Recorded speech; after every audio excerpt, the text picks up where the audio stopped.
ఏమంటాడు అగ్నివేష్? అసలు అగ్నివేష్తో వీళ్ళకి ఇంత పంచాయతీ ఎందుకు వచ్చింది? ఒకటి, ఛత్తీస్గఢ్ని వేదాంత అప్పచెప్పదలుచుకున్నారు. దాని మీద ఆదివాసీల తరఫున కేసేసిన వాళ్ళల్లో ఆయన కూడా ఇంప్లైడ్ అయ్యాడు. రెండోది, జార్ఖండ్ ఎటానమీ కోసం పనిచేస్తున్న ఆదివాసీలతో మిలాఖత్ అవ్వడానికి పోయినాడు. నార్త్లో ఆయన, మీరు వీడియోలు చాలా ఉన్నాయి, మీరు చూడండి, అద్భుతమైన వక్త, నేను చూడటం కాదు. నీకేం పని? నువ్వు నేపాల్ వెళ్ళిన తర్వాత 4 గంటల పాటు నువ్వు హిందూ దేవాలయానికి వెళ్ళి జపతపాలు చేయదలుచుకుంటే జనం సొమ్ముతో పోవటానికి ప్రధానమంత్రిగా నీకేం హక్కు ఉంది? నువ్వింత పాషండుడు ఎట్లయినావు భారత ప్రధానమంత్రిగా? ఇంకెవడనున్నాడా చరిత్రలో అని అడిగాడు. అమర్నాథ్ యాత్ర ఇప్పుడు జరుగుతూ ఉంది. ఈ అమర్నాథ్ యాత్ర అప్పుడు 3 ఏళ్ల క్రితం గ్లోబల్ వార్మింగ్తో ఆ శివలింగం ఏర్పడలా. మీకు తెలుసు కదా, స్టాలగ్మైట్స్ ఏర్పడతాయి, అవి మంచు కురిసి ఏర్పడతాయి. అవి మూఢనమ్మకాలని, విగ్రహారాధనని విపరీతంగా వ్యతిరేకించాడు అగ్నివేష్. అది ఏర్పడలేదు, మంచు ముద్ద ఏర్పడకపోతే భక్తుల మనోభావాలు దెబ్బతింటాయని అక్కడ ఉన్న గవర్నరు విమానంలో చెక్కిన మంచు ఖండాలని తీసుకెళ్లి అక్కడ పెట్టి అమర్నాథుని సృష్టించడానికి, జనం సొమ్ము వేస్ట్ చేయడానికి, మూఢనమ్మకాలు ప్రోత్సహించడానికి నువ్వు ఆర్టికల్ 51ని ఏ గంగలో కొక్కావని అడిగాడు స్వామి అగ్నివేష్. ఈ ధైర్యం మనకెవ్వరికి ఇవాళ కూడా అమర్నాథ్ యాత్ర ఎందుకనే ధైర్యం లేదు. వాళ్ళు ఎఫెన్స్లో ఉన్నారు. మక్కాలకు మీరు ఇస్తారా ఖర్చులు అని సోషల్ మీడియాలో వాళ్ళు విపరీతంగా చెలరేగిపోతున్నారు. కానీ అమర్నాథ్ యాత్ర దగ్గర మొదలు పెడితే శబరిమల యాత్ర వరకు రకరకాల వేల తీర్థాల్లో ఇవాళ వీధికో గుడి, జనంకుండే ఇళ్ల కంటే ఎక్కువైపోయిన గుళ్ల నేపథ్యంలో వీటి యాత్రలకి, ఈవెన్ చేప ప్రసాదానికి జనం సొమ్ము ఏర్పాట్ల కోసం ఎంత ఖర్చు పెడుతున్నారో ఎవరూ లెక్కలు దిగిట్లా. ఇవన్నీ ప్రశ్నించాడు. ఎందుకు ప్రశ్నించాడు?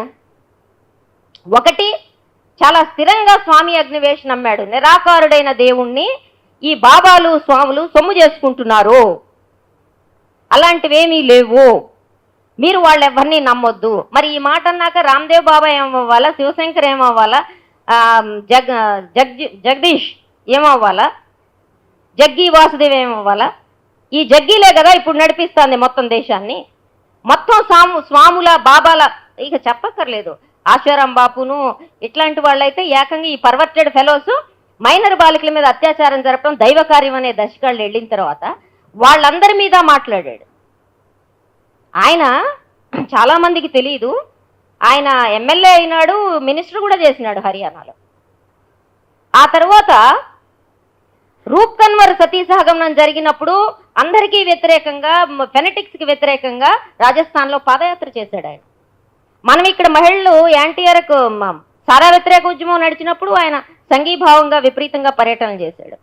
You name it, child labour దగ్గర మొదలు పెడితే ఎక్కడ హక్కుల ఉద్యమం జరిగితే దానికి ఆయన బేషరతుగా మద్దతు ఇచ్చాడు. పిలిచినప్పుడల్లా వచ్చాడు, పిలవకపోయినా వచ్చాడు రాదలుచుకున్నప్పుడు. ఎందుకని దాడి చేశారు? ఒకటి, కాషాయ వస్త్రానికి శాంక్టిటీ, ఆ రంగుకి ఒక పవిత్రతను మేమే ఇచ్చాం. ఆ రంగు వేసుకొని ఇంత వ్యతిరేకంగా మాట్లాడుతున్నప్పుడు ఉత్తర భారతదేశంలో మాకందరికి ఒక లక్షణం ఉంది, కాషాయం కడితే చాలు మొక్కటం ఒక అలవాటు ఉంది, ఆ రంగు కనపడితే చాలు. కాబట్టి ఈయన చెప్పేది కూడా ఆలోచించాలేమో, ఈయన కమ్యూనిస్టు కాదు, హక్కుల ఉద్యమకారుడు కాదు, ఆర్య సమాజం హిందూ మత అవలంబకుడు. కానీ ఆయన ఇట్లా మాట్లాడుతున్నాడు అంటే మన మతానికి కూడా ఒక హేతుబద్ధత అవసరమేమో, దీనికి కూడా సంస్కరణలు అవసరమేమో అని జనం ఆలోచిస్తారేమో. నువ్వు మతాన్ని రాజ్యాన్ని కలపొద్దనే లౌకికవాదం, చాలా సింపుల్ ప్రజాస్వామ్య హక్కు గురించి ఆయన మాట్లాడతాడు. ఏది, జనం సొమ్ము ఖర్చు పెట్టుకొని నువ్వు గుళ్ళ గోపురాలకు ప్రధానమంత్రిగా ఎట్లా తిరుగుతావని అడుగుతాడు. అంటరాంతరం దగ్గర నుంచి అన్ని దాన్ని నిరసిస్తాడు. అదొక్కటే కాదు, ఆర్య సమాజంలో మీరు ఎవరైనా పెళ్లి చేసుకుని ఉంటే తెలుస్తుంది, ఆడవాళ్ళకు కూడా జంజం వేస్తారు. ఆడవాళ్ళకు ఉపనయనం చేసి పెళ్లికి ముందు జంజం వేసి ఏ కులమైనప్పటికీ వాళ్ళకి వేద బోధన చేస్తారు. ఇది ఖచ్చితంగా మత మార్పుల్ని తగ్గించడం కోసం దయానంద సరస్వతి చేసిందే. దయానంద సరస్వతి ఋగ్వేదాన్ని సంస్కరించి సాఫెన్ చేసి దాని ఎఫెక్ట్ని చాలా తగ్గించాలని ప్రయత్నించాడు, దాన్ని లెజిటిమేట్ చేయాలని చాలా ప్రయత్నించాడు.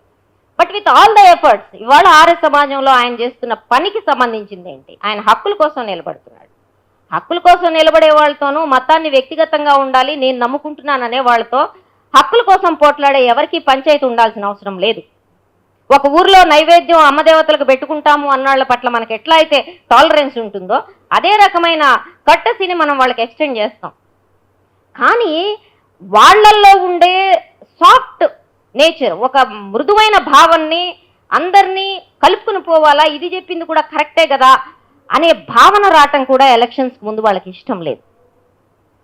అక్కడ ఉత్తర భారతదేశంలో మీరు చూసినా చూడకపోయినా స్టాండప్ కామెడీ దగ్గర నుంచి, మీరు బహుశా హిందీ ఎంతమంది ఫాలో అవుతారు నాకు తెలియదు, కానీ స్టాండప్ కామెడీ దగ్గర నుంచి వాళ్ళు అక్కడ ఉండే హేతువాదులు కానీ ఎవ్వరూ తగ్గటం లేదు.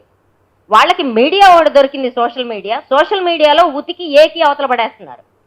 అందుకని వాళ్ళందరికీ ఒక హెచ్చరిక, మీరు బిడ్డలారా బయట దొరికితే మీ సంగతి చూస్తామని చెప్పడం కోసం చేశారు. ప్రత్యేకంగా మధ్యప్రదేశ్, రాజస్థాన్ ఇవాళ టార్గెట్. జార్ఖండ్లో విచ్ హంటింగ్ పేరు మీద అప్పుడు కూడా స్వామి అగ్నివేష్ వచ్చారు. విచ్ హంటింగ్, మంత్రగత్తెల నెపం మీద ఆడవాళ్ళని చంపడం హైయెస్ట్ ఉంది జార్ఖండ్లో. అటువంటి దానికి వ్యతిరేకంగా ఆయన మాట్లాడటానికి వచ్చిన సందర్భంలో కూడా వీళ్ళు దాడికి ప్రయత్నించారు. ఆయన అప్పుడు తప్పుకొని వెళ్ళిపోయినాడు. విచ్ హంటింగ్ ఎందుకు చేస్తున్నారు, ఎవరు పాల్పడుతున్నారు అంటే వీళ్ళే. ఇవాళ ఏకలవ్య స్కూల్స్ మీద మొత్తం ఆదివాసీ ప్రాంతాల్లో వీళ్ళు పంజాబీసులు ఉన్నారు అక్కడ.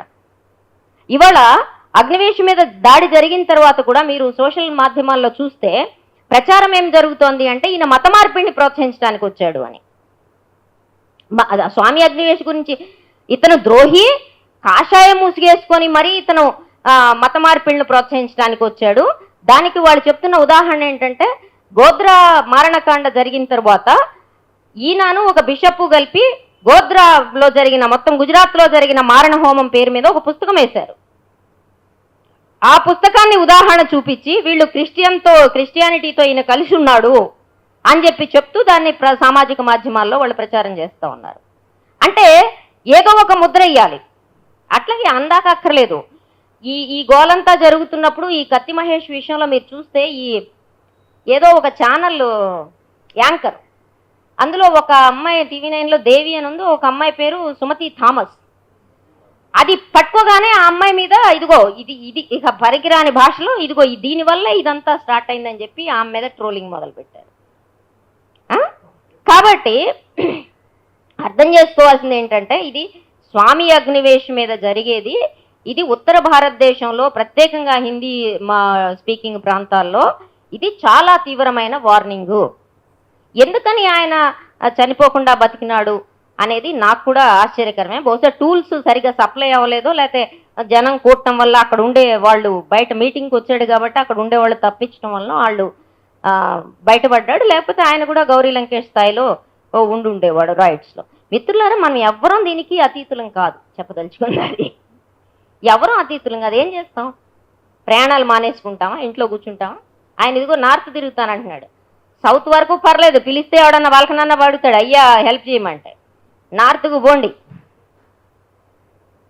సరే, మేము ఓసారి ట్రైన్లో వెళ్తూ, రిజర్వేషన్ ట్రైన్లో మేము 50 మంది ఆడవాళ్ళం ఉన్నాం, అయ్యా మేము రిజర్వ్ చేసుకున్నాం డే ట్రైన్లో, సీటుకి లేండంటే మీకు మా సాంప్రదాయం అర్థం కాదన్నాడు. అప్పుడు కాలిపోయింది నాకు. నీ సాంప్రదాయం సంగతి తర్వాత చూస్తా, ముందు లే అన్నా నేను. అంటే ఏమన్నాడు తెలుసా, ఈ దక్షిణాది ఆడవాళ్ళు ఉన్నారే వీళ్ళు చాలా గయ్యాళ్ళు, రాక్షసులు అన్నాడు. ఆ విషయం అర్థమైంది కదా, ఇక లే అన్నా. సో ఇంత భయంకరమైన పరిస్థితి ఉత్తర భారతదేశంలో ఏం జరుగుతుంది, ఉత్తర భారతదేశంలో ఎంత అప్రెషన్ ఉందనే విషయం అక్కడికి వెళ్ళి చూస్తే తప్ప, అంటే మాలాగా చంబల్ వ్యాలీ ఫ్యూడల్ గ్రామాలను చూస్తే తప్ప, అది చూస్తే మీకు ఏమర్థమవుతుందంటే నిజాం కాలంలో ఉంటుందేమో అనుకునేదాన్ని నేను. ఎందుకంటే ఇక్కడ కన్స్ట్రక్షను మా ఏరియా రెండు ఒకే రకంగా ఉంటాయి, ఉంటుందేమో అని అనుకుంటుంది. కాబట్టి అటువంటి ప్రాంతంలో ఫ్యూడలిజానికి వ్యతిరేకంగా మాట్లాడుతున్న వ్యక్తిని ఈ మోకలు టాలరేట్ చేయవు. అది మనలో ఎవరికైనా జరగవచ్చు, ఎవరు దీనికి అతీతం కాదు. ఓన్లీ మీ ముఖం తెలుస్తుందా లేదా, మిమ్మల్ని టార్గెట్ పెడతారా లేదా అనేదే ముఖ్యం. ఇంకోటి కూడా, సోషల్ మాధ్యమాల్లో నిన్న అతన్ని బీదర్లో చంపారు కదా, హైదరాబాద్ అతన్ని మోకలు పడి. దీంట్లో కూడా మీరు చూస్తే చాలా టార్గెటెడ్గా, ఇప్పుడు మీ దగ్గర ఒకటి ఉంటే మిమ్మల్ని ట్రాక్ చేయడం చాలా తేలిక. ఈ మాధ్యమాల వల్ల ట్రాక్ చేసి మరీ చంపే పద్ధతి ఇప్పుడు స్టార్ట్ అయింది. ఇది ఒక అథారిటేరియన్ రూల్కి, అంటే ఇంత అరాచకం జరిగిపోతోంది, దీన్ని కరికట్టాలంటే ఒక బలమైన నాయకుడు, ఒక స్థిరమైన ప్రభుత్వం, ఈ రెండు కావాలనే నినాదం 2019 ఎలక్షన్లో తీసుకెళ్ళటం కోసమే ఈ అరాచక మోకల్ని ఒక పద్ధతి ప్రకారం, ఓ ప్లాన్ ప్రకారం రెచ్చగొడుతున్నారు. ఈ మోకల దాడుల్లో మరణించే వాళ్ళందరూ, ఐ కోట్ అన్కోట్, అందరూ దళితులును ముస్లిమ్స్ అవటం కాకతాళీయంగా కనపడుతుందే. యాక్సిడెంటల్ కనపడుతోందా? అప్పటికప్పుడు రెచ్చిపోతున్న మూకల కింద కనపడుతోందా? కాదు.